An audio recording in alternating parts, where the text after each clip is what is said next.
आम्ही आमच्या प्रेमात व शिक्षणात प्रेम कधी येऊ देणार नाही. म्हणून प्रेम मनाशी एक दृढ निश्चय करतो की पूजाला योग्य वेळी भेटण्यास मजा आहे. असा केव्हाही तिचा विचार मनात ठेवला तर अभ्यासावर परिणाम होईल. काही दिवस पुढे लोटले जातात. परीक्षेच्या निकालात पूजा नंबर 1चा पुरस्कार सोडत नाही, पण प्रेम त्या परीक्षेत नापास होतो. कारण अभ्यासाचे पुस्तक वाचण्याऐवजी पाहत असायचा. कोणतेही पुस्तक उघडले की त्या पुस्तकात पूजाचा फोटो असायचा. नापासची बातमी ऐकून पूजा प्रेमवर रागवते व म्हणते, तुला मी पहिलेच सांगितले होते की. तेवढ्यात पूजाच्या तोंडावर हात ठेवत प्रेम म्हणतो, सॉरी, इथून पुढे प्रेम व अभ्यास यांना कधी एकत्र करणार नाही. इतके बोलून प्रेम घरी निघून जातो. घरी आल्यानंतर वहिनी प्रेमचे तोंड गोड करते. यावर प्रेम विचारतो, वहिनी पेढा का? अरे वेड्या, तू चांगल्या मार्कांनी पास झाला आहे म्हणून. कारण आम्हाला माहित आहे आमचा प्रेम कोणत्याच परीक्षेत फेल होत नाही. सपनाचे वाक्य ऐकून प्रेम म्हणतो, वहिनी यावेळेस तुमचा प्रेम नापास झाला. हे ऐकताच सपना म्हणते,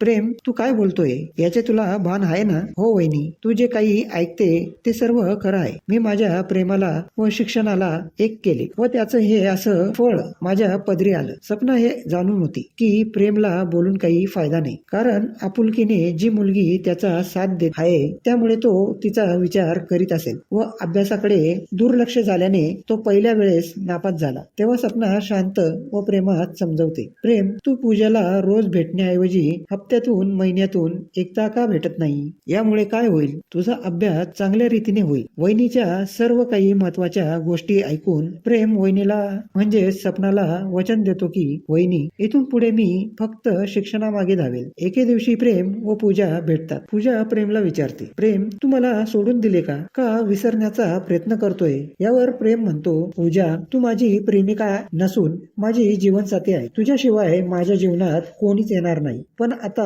आपल्याला शिक्षणात जास्त लक्ष द्यावे लागेल. एकदा शिक्षण पूर्ण झालं की लगेच आपण लग्न करूया. पण आता आपण कधी मधी भेटत जाऊ. यावर पूजा पण सहमत होते. तेव्हापासून पूजा व प्रेम हप्त्यातून महिन्यातून एकदा भेटत असत. महिनाभरात काय काय झाले दोघं एकमेकांना सांगत असे. शिक्षणाचा काळ झपाट्याने ओलांडू लागला. पूजा सुट्ट्यांमध्ये प्रेमला भेटून गावी येत असे. आई वडिलांच्या भेटीने पूजा समाधानी होत असे. धर्मराव पूजाची खुशाली सुट्ट्यांमध्ये विचारत असे. ज्या प्रकारे शिक्षणामध्ये मोठ्या पदावर गेल्यानंतर एक भक्कम पाया वाटतो त्याच प्रकारे पूजा व प्रेम शरीराने तब्येतीने चांगले गुटगुटीत दिसू लागले. पूजा व प्रेमची शेवटच्या डिग्रीची परीक्षा राहिली होती. परीक्षा आधी दोघं माताच्या मंदिरात जाऊन नमस्कार घालतात. नमस्कार केल्यानंतर मंदिराच्या पायरीवर निवांत बसून एकमेकांना असे पाहतात जसे काही 5-6 वर्षांनी एकमेकांना भेटून राहिले आहे. प्रेम पाहता पाहता त्याच्या मनात मस्ती करण्याचा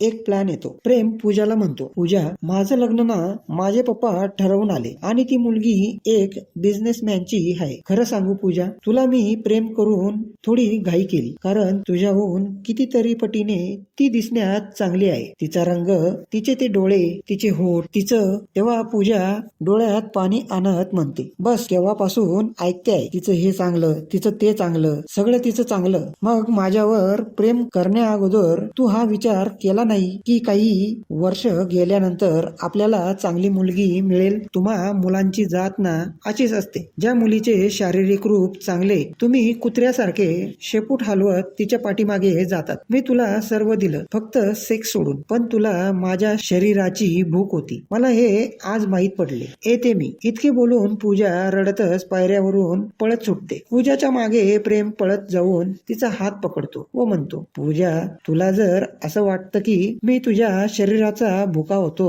व मला तुझे शरीर हवे होते तर तू इथे चुकीची आहे. कारण तुझ्या शरीराबरोबर खेळायला मला कोणत्याच बंधनाची अडचण नव्हती. मला तुझ्याकडून सर्व काही अधिकार होता, पण मी ते केले नाही. पूजा आज पण तुझ्या मनात माझ्यासाठी खूप प्रेम आहे. पूजा मला कोणीच पाहिला आले नाही किंवा माझ्या पप्पांनी अजून कोणतीच मुलगी पसंत केली नाही. फक्त मी तुझ्या बरोबर एक मस्ती मजाक केला, त्यात तू पास झाली. पण तू रडशील मला हे माहित नव्हतं आणि इतक्या कोमल मनाची तू आहे की लगेच रडायला लागली. यावर पूजा प्रेमला आपल्या मिठीत घेते व म्हणते, वेडा काही पण सांगून मला रडवतो. पागलच आहे तू. कधी असं करू नको नाहीतर मारेल मी तुला. पूजा हसत हसत प्रेमला सांगू लागली. तेव्हा प्रेम पूजाला म्हणतो, पूजा तू मगाशी काय बोलली? ज्या मुली तिचे रूप चांगले, आम्ही कुत्र्यासारखे शेपूट हलवत त्यांच्या मागे फिरतो. यावर पूजा म्हणते, सॉरी, रागाच्या भरात